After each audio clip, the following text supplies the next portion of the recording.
प्रिय विद्यार्थियों, जो अभी हम डिस्कस कर रहे थे अव्यस्क के द्वारा किए गए अनुबंध के संबंध में वैधानिक स्थिति, वह वीडियो बीच में इंटरप्ट हो गया था स्टोरेज अनअवेलेबिलिटी की प्रॉब्लम के कारण।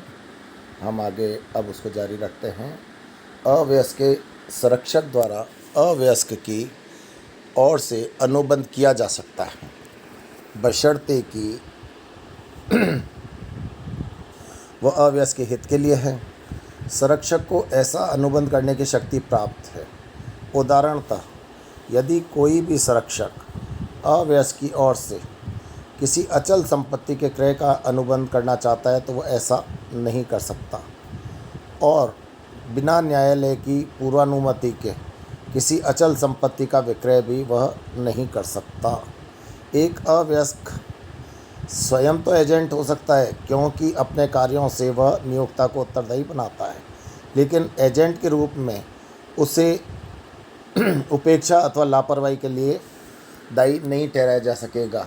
अतः अव्यस्क को एजेंट बनाना है अथवा नहीं, यह नियोक्ता को 4 बार सोचकर ही अव्यस्क को एजेंट बनाना चाहिए। लेकिन एक अव्यस्क नियोक्ता के रूप में किसी को अपना एजेंट नियुक्त नहीं कर सकता, क्योंकि मूल रूप से वह कोई भी अनुबंध नहीं कर सकता, और अगर नियोक्ता के रूप में वो किसी को एजेंट बनाता है तो उसके कार्यों से स्वयं दायी होगा, जो कि कानूनन संभव नहीं है। अवयस्क अंशधारी एक अवयस्क शेयर होल्डर हो सकता है, लेकिन केवल पूर्णतः प्रदत्त अंशों का, और वह भी हस्तांतरित के रूप में, अर्थात किसी ने उसको पूर्णतः प्रदत्त अंश हस्तांतरित किए, या ट्रांसमिटी के रूप में, हस्तांकिति के रूप में, अर्थात अवयस्क के पिता की, दादा की या किसी की डेथ हो गई है और उन्होंने नॉमिनी के रूप में अवयस्क का नाम दे रखा हो, और इस कारण से स्वतः ही कानून के लागू होने से अवयस्क के नाम वो शेयर्स आ रहे हों।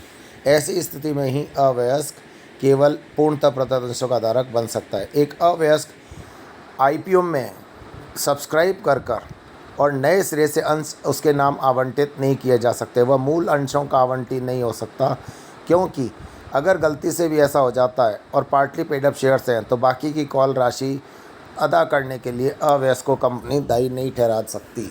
अतः अव्यस्क को ओरिजिनली अंश आवंटित नहीं किए जा सकते। वर्तमान में कंपनियां ऐसा करती ही नहीं हैं। अव्यस्क का प्रतिभू के रूप में अथवा सह प्रतिभू के रूप में दायित्व उत्पन्न नहीं हो सकता, अतः उसका इस रूप में अनुबंध व्यर्थ है। अगर अव्यस्क को कोई गारंटर या को गारंटर बनाता है तो वह नल एंड वॉइड है, और उसका गारंटर या को गारंटर होने का कोई भी तात्पर्य नहीं होगा, क्योंकि उसका दायित्व इस रूप में उत्पन्न नहीं किया जा सकता। अव्यस्क को साझेदार बनाया जा सकता है, लेकिन केवल लाभों में भागीदारी के लिए। लेकिन हाँ, उसमें उसके कुछ अधिकार उत्पन्न होंगे, जैसे वो हिसाब की पुस्तकें देख सकता है, हिसाब की पुस्तकें मांग सकता है, लेकिन व्यवसाय में सक्रिय भागीदारी के लिए जोड़ नहीं दे सकता, और न इन निर्णयों में भागीदारी के लिए अपना हक जता सकता है। अव्यस्क को कभी भी दिवालिया घोषित नहीं किया जा सकता है, क्योंकि व्यक्तिशः कभी भी उसका दायित्व उत्पन्न नहीं होता। जहाँ कहीं भी दायी होती हैं उसकी संपत्तियाँ दायी होती हैं। किसी अव्यस्क का संयुक्त वचनदाता के रूप में भी कभी दायित्व उत्पन्न नहीं होगा। अन्य जो वचनदाता उसके साथ हैं उन्हीं का दायित्व उत्पन्न होगा। नेक्स्ट है, जब तक कि अनुबंध की शर्तों के पालना के क्रम में न किए गए हों। एक अव्यस्क को जानबूझकर किसी व्यक्ति अथवा उसकी संपत्ति को नुकसान पहुंचाने वाले आपराधिक कार्यों यथा कपट, गबन, शीलभंग, मानहानि जैसी दुष्कृतियों के लिए दायी ठहराया जाएगा, और इसके लिए जो भी नियत कानून में दंड होगा वह उसका भागीदार होगा।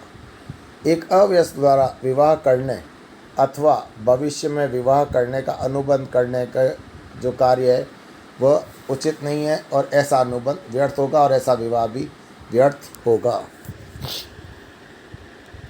भारतीय प्रशिक्षुता अधिनियम 1961 के अनुसार एक अव्यस्क अपने संरक्षक के माध्यम से रोजगार उन्मुखी प्रशिक्षण प्राप्त करने का अनुबंध कर सकता है।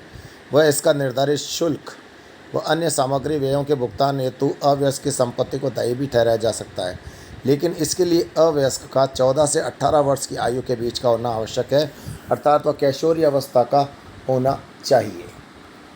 एक अवयस्क विनिमय विपत्र, चेक, प्रतिज्ञा पत्र आदि जारी कर सकता है, उनका पराक्रमण कर सकता है, किंतु इन विलेखों के अप्रतिष्ठित हो जाने पर, डिसऑनर हो जाने पर उसका कोई व्यक्तिगत दायित्व उत्पन्न नहीं होगा। यद्यपि इन विपत्रों के अन्य सभी पक्षकारों का दायित्व यथावत बना रहेगा। वो अपने दायित्व से इस कारण से मुक्त नहीं हो सकते कि कड़ी में बीच में कोई एक पक्षकार अवयस्क था। नेक्स्ट है, अवयस्क ना तो स्वयं और ना ही उसके माता पिता उसकी ओर से अवयस्क की नौकरी का कोई अनुबंध कर सकते हैं। यदि उसने कोई अग्रिम पारिश्रमिक किसी नियोक्ता से कोई सेवा प्रदान करने के लिए लिया है तो भी उसे सेवा प्रदान करने के लिए बाध्य नहीं किया जा सकता। वह स्वयं भी बाद में नियोक्ता द्वारा अव्यवस्था के आधार पर अनुबंध निरस्त कर देने पर उसे नौकरी से पर रखने के लिए बाध्य नहीं कर सकता। पर हाँ, यदि किसी नौकरी अनुबंध में अवयस्क कोई सेवा दे चुका है तो उसका पारिश्रमिक प्राप्त करने का उसे पूरा अधिकार है। इसे क्वांटम मेरिट के सिद्धांत के अनुसार भी सुनिश्चित किया जाता है, अर्थात जितना आपने किसी को अपनी सेवा प्रदान कर दी, जितना आपने अर्जित कर लिया, वह तो आपका हक है और वह अन्य पक्षकार को आपको अदा करना ही पड़ेगा। अवयस्क की मूलभूत आवश्यकताओं की पूर्ति हेतु उसे अन्य पक्षकार द्वारा प्रदत्त वस्तुओं और सेवाओं के भुगतान के लिए अवयस्क की संपत्तियां उत्तरदायी होंगी। यदि